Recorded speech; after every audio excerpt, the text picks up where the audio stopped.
بسم اللہ الرحمن الرحیم الحمد للہ رب العالمین اللہم صلی علی محمد وعلی آل محمد لن تنالوا البر حتی تنفقوا مما تحبون صدق اللہ العظیم۔ نبی کریم صلی اللہ علیہ وسلم کا ارشاد مبارک ہے، جو شخص یہ چاہتا ہو کہ میرا خاتمہ ایمان پر ہو، اچھی موت آئے اور قیامت کے دن عرش کے سائے میں مجھے جگہ ملے، اللہ کے حبیب فرمایا وہ کثرت سے اپنے مال کو خرچ کیا کرے، اللہ کی راہ میں صدقہ خیرات کرتا رہے۔ ایک دفعہ فرمایا آپ صلی اللہ علیہ وسلم نے، صحیح بخاری صحیح مسلم نے اس روایت کو ذکر کیا ہے، جو شخص صبح اللہ کی راہ میں صدقہ کرتا ہے، اللہ ایک فرشتہ مقرر کر دیتے ہیں جو شام تک ہر نقصان سے اس کی حفاظت کے لیے دعا کرتے ہیں، اور فرمایا شام کو اگر صدقہ کرے تو ساری رات اس کے لیے اچھی استغفار کرتا ہے، اس کے لیے دعا کرتا ہے، اور حادثات سے بچاؤ کے لیے اللہ پاک فرشتے مقرر فرما دیتے ہیں۔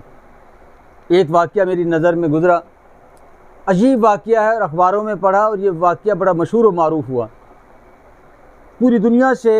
سعودی عرب کے اندر ایک کانفرنس ہو رہی تھی، ملک فہد نے یہ واقعہ سنایا کہ الحمدللہ یہ اللہ کا خاص کرم ہے کہ ہمیں اللہ پاک نے حاجی لوگوں کی خدمت کا موقع دیا ہے۔ فرمانے لگے میرے والد محترم عبدالعزیز جو تھے فہد کے والد، فرمایا ان کی یہ عادت تھی کہ وہ حج کے موقع پر عام دربار لگایا کرتے کہ تمام ملک کے باشندے بلا روک ٹوک اس سے مل سکتے تھے، اپنی حاجت بیان کر سکتے۔ ایک بڑھیا روتی ہوئی ان کے سامنے فریاد لے کے آئی، اپنی پریشانی کا ذکر کیا۔ انہوں نے اپنے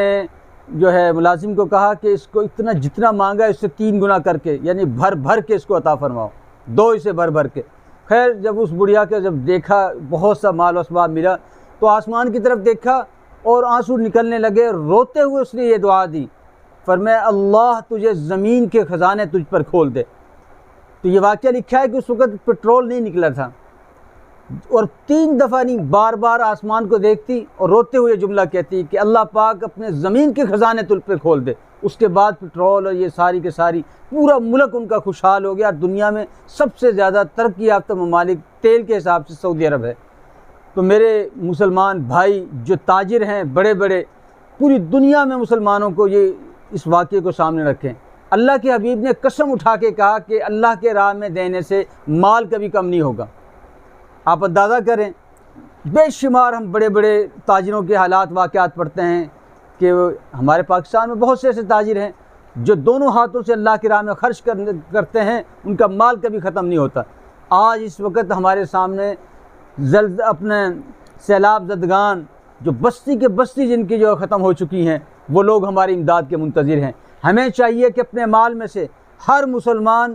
صدقہ کر سکتا ہے، چاہے وہ 10 روپیہ ہو، چاہے وہ 100 روپیہ ہو، چاہے وہ 1000 روپیہ ہو، وہ جتنا اس کے پاس ہے اس میں سے روزانہ کی بنیاد پر اپنے ان مسلمان بھائیوں کو جو پانی میں سیلاب میں جن کے گھر بہہ گئے ہیں، جن کے مواشی تباہ ہو گئے ہیں، جن کا معاش بالکل تباہ ہو چکی ہے، فصلیں تباہ ہو چکی ہیں، ان پر زیادہ سے زیادہ صدقہ خیرات کر کے ان حدیثوں کو اور قرآن کی اس آیت کو فرمایا کہ تم نیکی یہ نہیں ہے کہ تم عام سی چیزوں کو صدقہ کرو، فرمایا سب سے بڑی نیکی یہ ہے لن تنالوا البر حتی تنفقوا مما تحبون، جو اچھی اچھی چیزیں ہیں انہیں اللہ کی راہ میں صدقہ کیا جائے۔ اس وقت ان کو ہماری امداد کی ضرورت ہے۔ تمام عالم اسلام اور پورے مسلمان بھائیوں، پاکستان کے مسلمانوں کو جہاں جہاں بھی ہیں اپنے ان سیلاب زدگان بھائیوں کی مدد کریں اور اللہ پاک کے ہاں اجر پائیں، اپنا خاتمہ ایمان پر فرمائیں۔ آپ کی قبر بھی اچھی، آپ کی زندگی بھی اچھی، آپ کی موت بھی اچھی ہوگی۔ اللہ پاک ہماری زندگی میں ان باتوں پر عمل کی توفیق عطا فرمائے۔ الحمدللہ رب العالمین۔